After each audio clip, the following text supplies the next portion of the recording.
अति जलद व अचूक बातम्यांसाठी पाहत रहा महामीडिया 24 सदैव तत्पर। साजणे ग्रामपंचायतच्या वतीने कर्नाटकी बेंदूर अर्थात बैलपोळा सणानिमित्त सुंदर बैलजोडी स्पर्धेचं आयोजन करण्यात आलं होतं। या स्पर्धेमध्ये गावातील शेतकऱ्यांनी आपल्या बैलजोड्या सजवून उत्स्फूर्तपणे सहभाग नोंदवला। या स्पर्धेमुळे गावात बेंदूर सणाचा उत्साह शिगेला पोहोचला होता।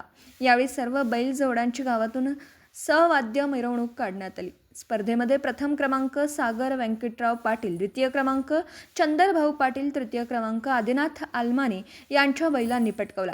ही स्पर्धा यशस्वी करण्यासाठी साजणी ग्रामपंचायतीचे सरपंच शिवाजी पाटील, उपसरपंच अजिंक्य कोळी यांच्यासह सर्व ग्रामपंचायत सदस्य, स्थानिक पदाधिकारी, शेतकरी व ग्रामस्थांनी सहकार्य केलं। विजेत्या स्पर्धकांना मानाचे शिल्ड व फेटा देऊन त्यांचा सन्मान करण्यात आला। तर मग चला सबस्क्राईब करायला विसरू नका महामीडिया 24 न्यूज चॅनलला। महामीडिया 24 सदैव तत्पर।